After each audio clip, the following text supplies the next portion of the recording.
El caso del 31 de agosto de 1888. Charles Cross, de 39 años, su profesión era ser conductor, salía de su ciudad, que era Londres, hacia su trabajo.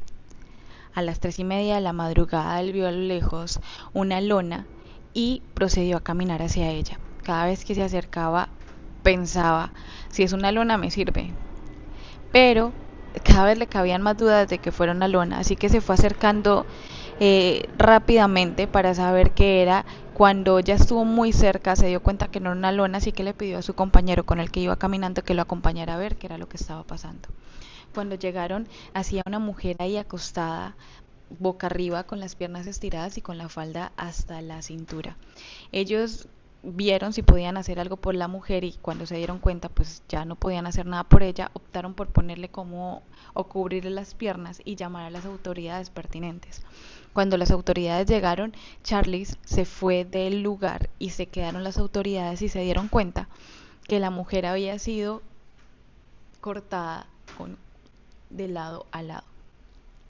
Charles no se percató de que la mujer estaba así y que aparte que es que la cabeza estaba a nada de despegarse del cuerpo. La primera víctima de Jack el Destripador fue Marianne Nichols, de 43 años.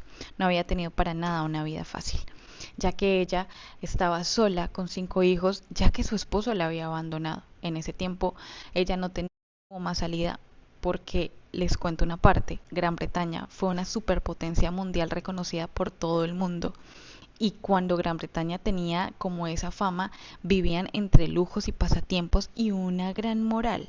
Pero ¿qué pasa? Eso solamente se veía en una cara de la moneda. La otra cara de la moneda en Gran Bretaña, en Londres, era que vivían también en extrema pobreza. O sea, las personas vivían en condiciones inhumanas. No, de verdad, las pestes, las condiciones, las basuras, era pobres de pobres de pobres. O sea, realmente era una situación bastante difícil de asimilar. Y Mari vivía en esa situación. Ella decidió prostituirse y al vivir en esa situación ella dijo que no podía y lo que empezó a hacer fue como alcoholizarse. Fueron 8 años hasta que llegó Jack y le dio otra suerte y terminó con la vida de ella. Desgraciadamente esta no fue la única víctima, hubieron mucho más víctimas, hubieron 4 víctimas más. Y por más que se intentó como conseguir quién era o qué, sí, quién era y por qué lo hacía, hasta ahora sigue siendo una incógnita. No se sabe quién es Jack el Destripador. Hay muchas teorías, obviamente. Hay muchos que los culparon, pero realmente hasta ahorita no se ha sabido quién es. Ella pasó a ser la primera víctima de Jack el Destripador y así fue que pasó a la historia de esta manera, ni siquiera por ayuda de la gente que debió ayudarla, sino porque fue la primera víctima de un monstruo. La prensa ponía títulos como ella a ver, decía, la prensa había publicado los detalles de la autopsia de Nicole. En ella se reveló que había sufrido un nivel de sadismo difícil de asimilar. Entonces, por esta razón, por los títulos que ponía en la prensa, lo que quería hacer era un funeral que fuera un poco más secreto, que fuera secreto porque pues sí había gente muy morbosa y los de la prensa la verdad es que no respetaban y también hacían como que si Jack el Destripador era una persona que le causaba morbo, al tener esos títulos hacía que el man se alentara más y pudiera cometer más actos en contra de las mujeres. El método de este hombre realmente era asqueroso, o sea, el man tenía un fetiche bastante difícil de asimilar, como lo decían ahí. El método era precisamente lo único que realmente sí tenía detalles. De resto, pues como les decía, el man nunca se supo quién era, no había muchos detalles sobre él. Y lo que él hacía o su modo operandi era que agarraba a las víctimas después de que se cerraban los bares de los lugares donde ya sabemos dónde y las cortaba de lado a lado. De esta manera pues ya fallecían rápidamente y lo que procedía a hacer era que abría con el abdomen y empezaba a sacar sus órganos para estirparlos. Comenzaba por cortar un lado de, como les decía, la garganta y acto seguido pues su cavidad abdominal y así podía estirbar los órganos en resumidas cuentas. Y hay un informe que habla sobre la segunda víctima que fue Annie Chapin.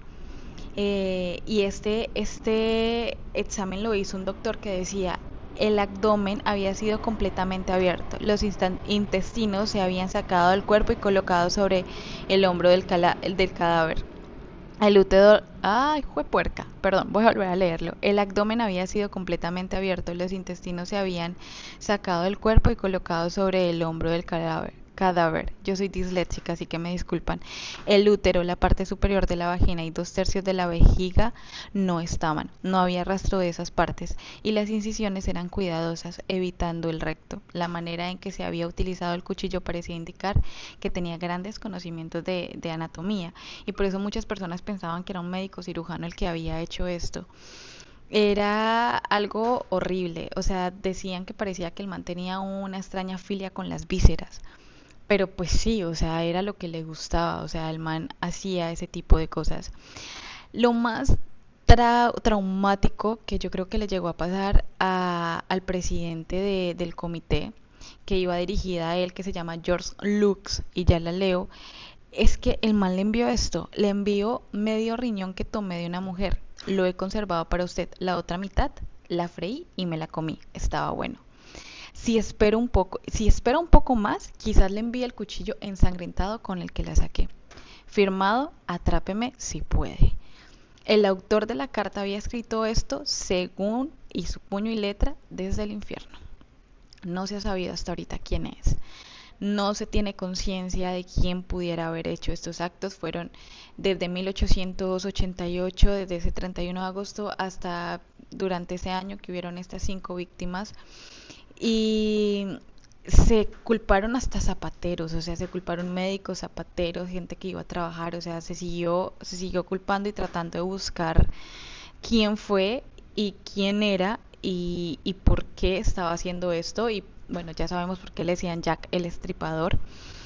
Y lo único que se sabe con certeza es que el destripador cometió al menos 5 asesinatos, como le decía, entre agosto y medios de noviembre de 1888. Y esta parte es algo que describe Reid, que es uno de los investigadores que trabajó en el caso, y es esto. Estos son los únicos hechos comprobados. Todos los crímenes se cometieron tras el cierre de los bares. Todas las víctimas eran de la misma clase, la más baja entre las bajas, y vivían no más lejos de 4 de milla unas de otras. Todas, además, fueron asesinadas del mismo modo. En su perfil criminal hay un doctor que describe y dice esto: el asesino debe haber sido un hombre fuerte, muy frío y temerario. No hay pruebas de que tuviese cómplices. En mi opinión, debe ser un hombre que sufre ataques periódicos de manía homicida erótica. Es muy probable que su apariencia sea la de un hombre inofensivo, de mediana edad, vestido de manera respetable. Acá nos queda por pensar que no importa la ropa, no importa la clase, la gente mala existe todo el tiempo y nos tenemos que cuidar. O sea, así nos guste o no nos guste, la poca libertad que tenemos, sí nos tenemos que cuidar. Esta es mi opinión, es mi realidad, es lo que aprendí en la vida. No estoy diciendo que no salgan. Yo, en mi caso, decidí cuidarme un poquito más, dejar de buscar el peligro porque hay gente mala y gente loca. O sea, si esto nada más se le despertaba a ratos, imagínense. O sea, normalmente convivías con una persona que no tenía estos rasgos durante el día, pero a las 3:30 de la mañana se le ocurría salir a hacer este tipo de actos. Entonces, sí hay que tener cuidado y a mí, en lo personal, me encantaría algún día tener la oportunidad de poder como conversar con este tipo de personas, ya sean en las cárceles o donde estén, y saber por qué y para qué hacían todo esto. Como les digo, este va a ser mi canal, acá me van a poder enviar, yo les dejo el Instagram donde me pueden enviar historias de terror que hayan tenido, historias de sus vidas personales de terror, no de terror del inframundo, pero sí me encantaría conocer y poder platicar un poco más sobre esto y contar sus historias.